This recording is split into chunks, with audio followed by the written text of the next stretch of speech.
When I first started watching Fat Actress, I didn't expect to be quite so emotional at the final episode.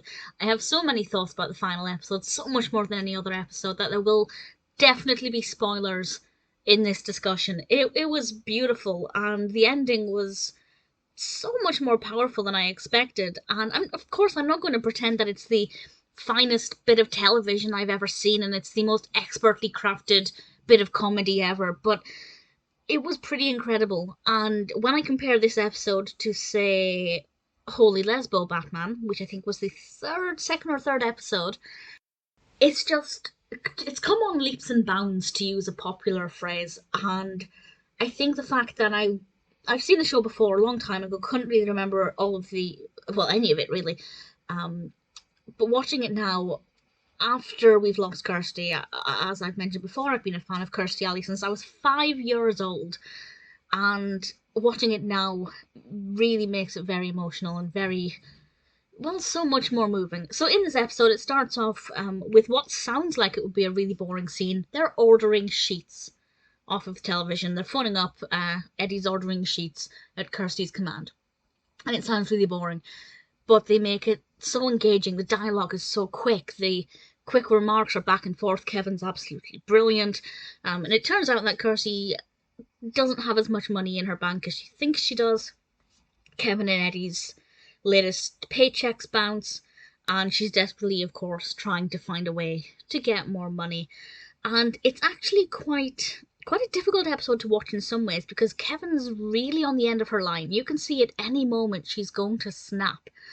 And I said there are spoilers in this, so I can explain this. She doesn't.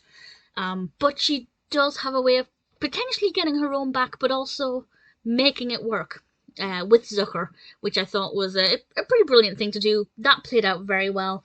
The bath scene I just thought was, well, I loved it.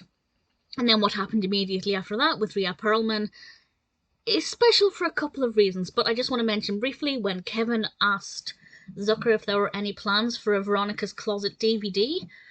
Can we have that yet? I actually bought all of Veronica's Closet off of somebody on eBay. They'd recorded it and onto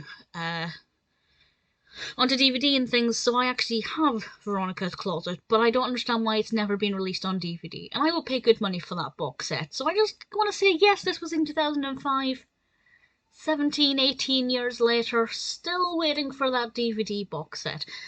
Nevertheless, moving on, when she decides that Rhea Perlman is going to potentially be her co-star for this TV deal that she's got in development, I just thought, here we have the foundations of Kirstie, the TV show that came about 7 years after this, in which Rhea Perlman plays Kirstie's co-star. So that made me very happy. There were a lot of Cheers references in this. Well, a moderate amount of Cheers references. But being a big Cheers fan, that's something I loved as well. The ending, well, first of all, the flashback. We have this flashback montage, which genuinely made me choked up, because I've had a beautiful journey watching this. After the first few episodes, it really got underway, and I've really thoroughly enjoyed it. And then we have the reveal that Quinn married Kid Rock. Genuinely, I was a bit shocked. I hadn't seen that coming.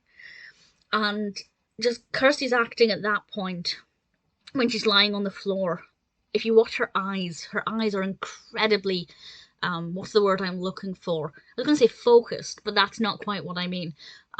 She's got great control over her eye movements, and I just thought, I love you, and I love it, and it was a very unexpected ending, but I think it worked very well to conclude the final season. I'm assuming they knew at this point there wasn't going to be a second season, and I think it worked very well.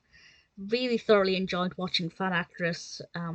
As I said, it got off to a bit of a slow start, especially having just watched Kirstie, which I still think is superior, but it's apples and oranges.